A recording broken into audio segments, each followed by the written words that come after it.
아니다. 그리고 이제 제가 태국에 사니까 태국 얘기는 뭐 나중에 할게요. 저는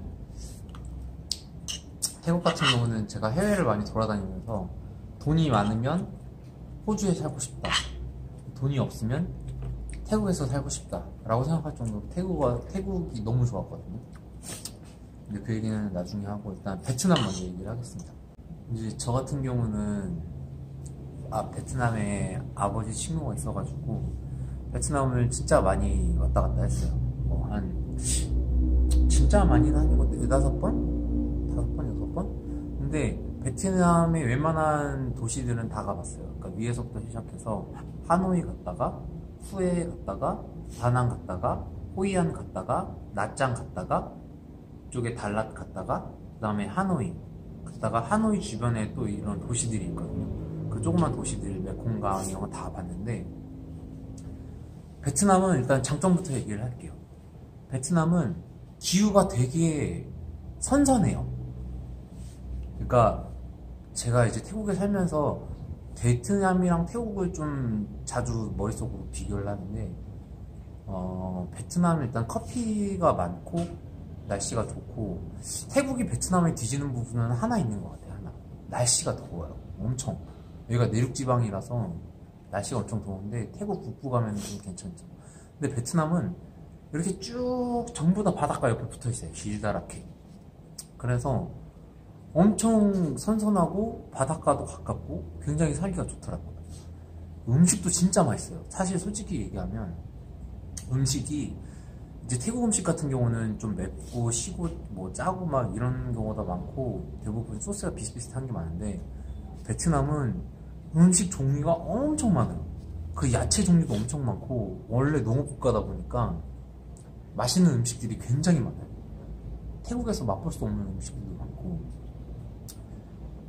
그리고 일단 그런 여행하기 굉장히 좋죠. 뭐 일단 이렇게 뭐 큰 호텔마다 카지노가 있어서 카지노 하면서 놀기도 좋고 카지노에서 음료수나 뭐 담배, 밥 등을 공짜로 주는 데도 있어요. 뭐 그런 데도 있고 뭐 술집이나 뭐 이런 데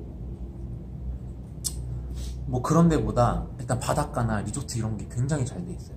그러니까 후에 같은 경우는 일단 베트남도 그 이제 역사가 그 월족이잖아요. 그러다 보니까 어떤 그 중국과의 영향력 같은 것도 있고 거기 가보면 좀 신기한 게 있는데 신을 2명을 섬겨요. 그러니까 우리나라 이제 역사적인 부분인데 사망 오제라고 해서 보통은 3명의 황제가 있는데 그 중에 2명만 섬긴단 말이에요. 왜냐하면 그 중에 1명이 한국 사람이거든요. 치유던가 아니면 뭐 단군이던가 뭐 그렇기 때문에 그 신을 1명을 빼고 왜냐면 헌제랑 싸웠기 때문에 그래서 어떻게 보면은 이제 뭐 우리 그 동북아 문화권에 속하는 나라 중에 하나고 일단 환경이 되게 좋고 음식도 되게 맛있고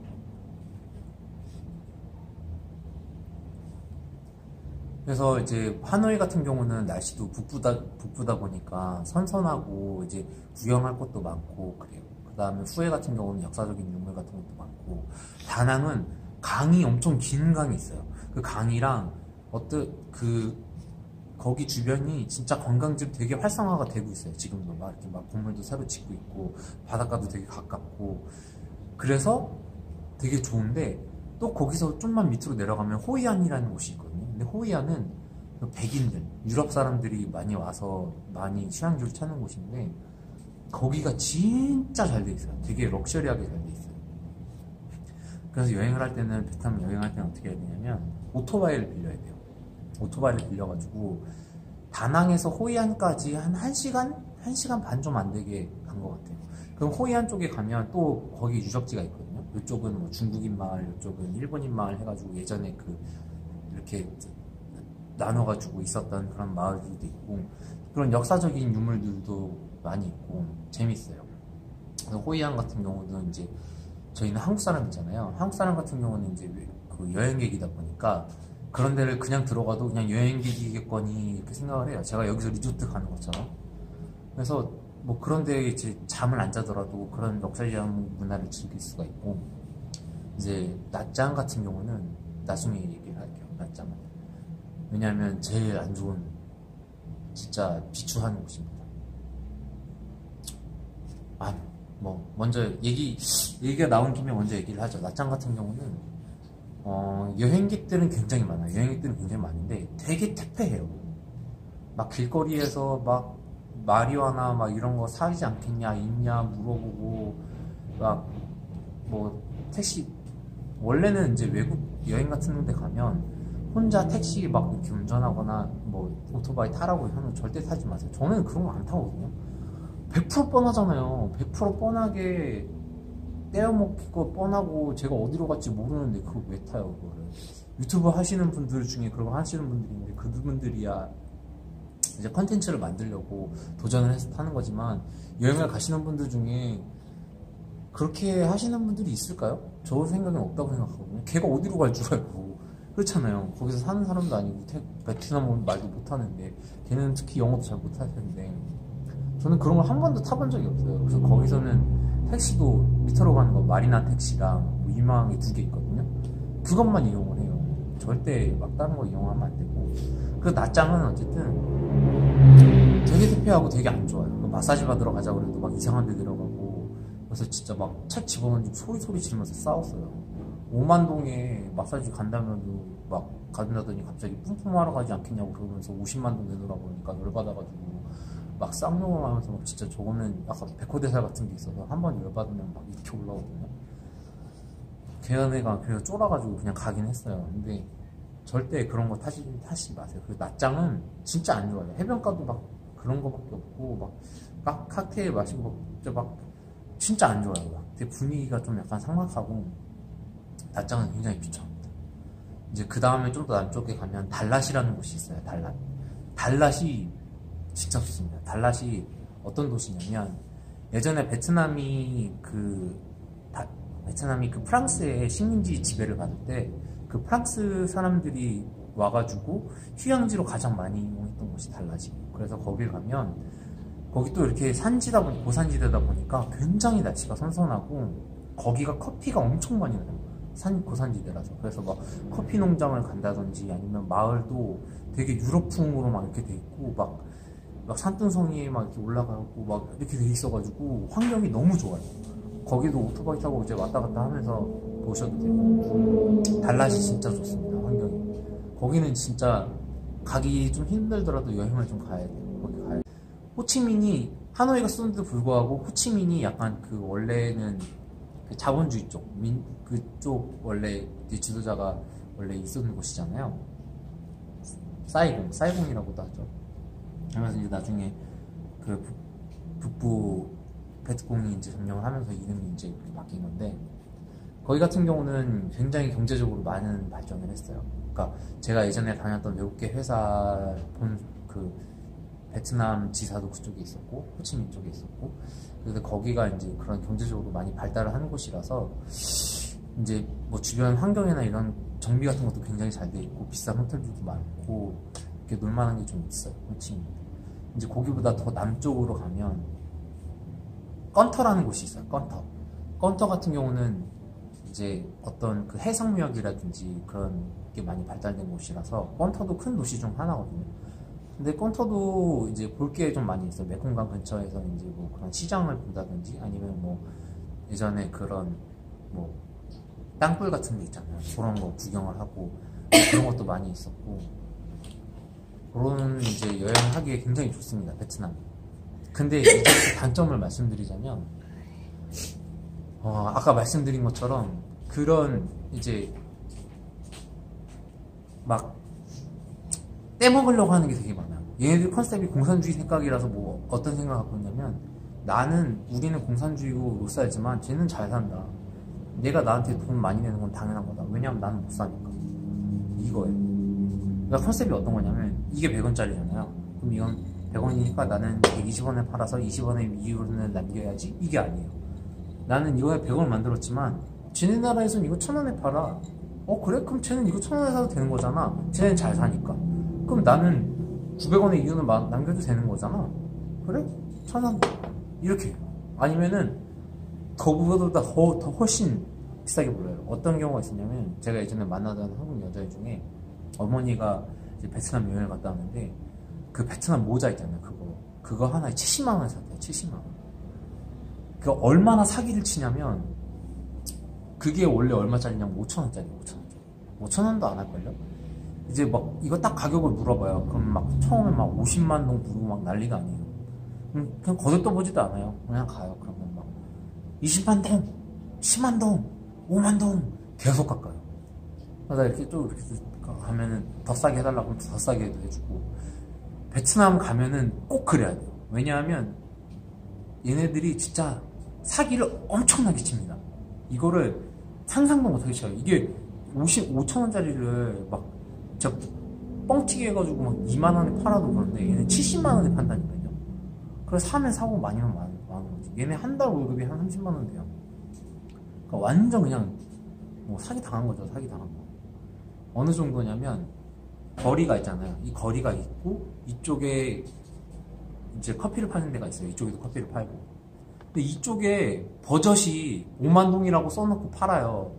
5만 동이라고 써놓고 파는데 이쪽 길만 건너가면 20만 동이라고 써놓고 팔아요. 그 정도예요. 그냥 뭐 눈 뜨고 코 베어 가는 거예요. 그냥 그런 경우가 많기 때문에 베트남에서 물건을 살 때는 무조건 깎아라. 첫 번째. 그리고 두 번째는 길거리 음식은 절대 먹지 마세요. 절대. 베트남이 공산주의 국가여서 그런지 모르겠지만 청결에 대한 의식이 굉장히 떨어져요. 어느 정도냐면 길거리에서 파는 그런 음식 국물 같은 게 진짜 사람이 못 먹을 음식들 있잖아요. 그 정도예요. 막 노란 국물 같은 거 있잖아요. 그래도 이게 사람이 먹을 수 있는 거니까 주겠지라고 먹었거든요.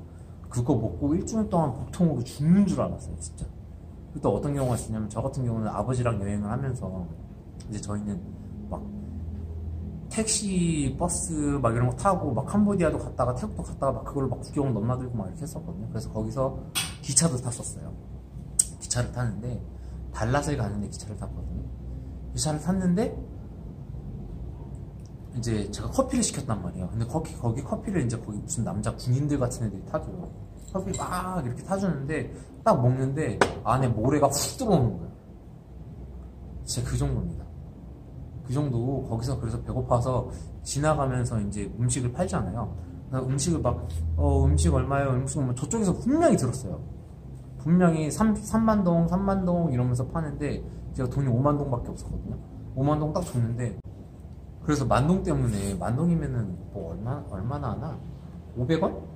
500원 때문에 막 그냥 할 수 없잖아요. 그래서 또 거기 다 베트남 사람이고 그런데 그냥 500원 먹어라 그러고 말았는데 진짜 그런 경우가 진짜 많습니다. 그리고 베트남 애들이 굉장히 호전적이에요. 싸움 막 이렇게 막 그렇게 막 상대방한테 언성을 높인다든지 막 지는 맘대로 한다든지 이게 많아요. 왜냐하면 걔네들은 뭐가 있냐면 미국이랑 베트남 전쟁을 했잖아요. 미국이랑 싸워서 이겼잖아요. 그래서 그거에 대한 자부심이 굉장합니다.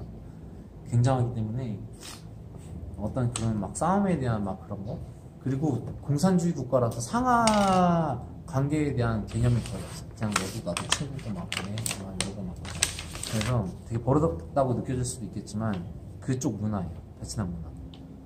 그런 걸 좀 조심하시면 나머지는 좀 괜찮은 것 같아요. 음식도 많이 맛있고 놀러 갈 때도 많고.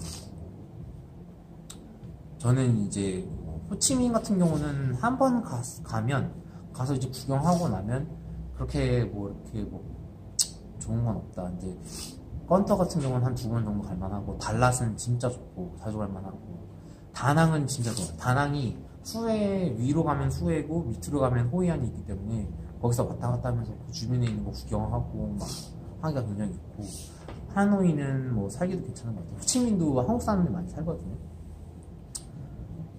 이게 왜 그러냐면 베트남 같은 경우는 경제 발전 그 굉장한 캐파를 갖고 있는 나라예요.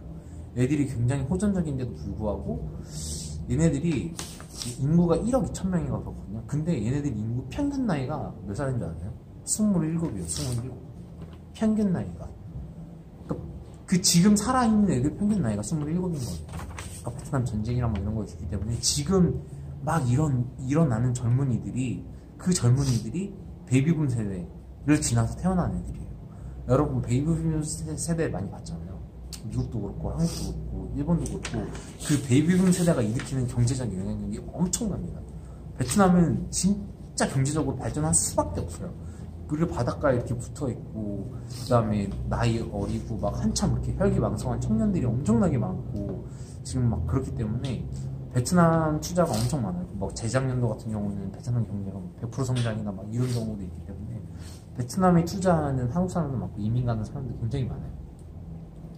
한국에 대한 굉장히 그런 되게 호감이 굉장히 많고, 그리고 또 우리 한국인은 일본처럼 그렇게 막 그렇게 하지 않잖아요. 우리가 잘못한 거 잘못했다고 이렇게 그때 당시에 우리가 이렇게 했어 그런 경우 하면서 되게 호이안 같은 데 가면 막 한국말로 막 노래할 줄 아는 할머니들도 계시고 막 다이한 이래가지고 대한국 한국 사람들 뭐 같이 예전에 베트남 전쟁 때 싸웠던 사람들도 있고, 저희가 베트남 전쟁 때 미국 다음으로 두 번째로 많은 군사를 보냈었거든요, 병력을. 그래서 뭐 물론 이제 북베트남이 통일한 나라긴 하지만 한국 사람에게는 굉장히 많은 호감을 가지고 있습니다. 그 대신에 이제 좀 되게 호전적이고 되게 뭐 양아치 같은 기질을 좀 가지고 있으니까 그런 거를 좀 피하시면 될 것 같아요. 그래서 베트남 여행은 뭐 많이 추천을 하고, 또 궁금하신 게 있으면 댓글로 남겨주시면 제가 아는 한에 있어서는 굉장히 뭐 많은 댓글을 최대한 달아드리도록 하겠습니다. 감사합니다. 네. 감기 걸려가지고.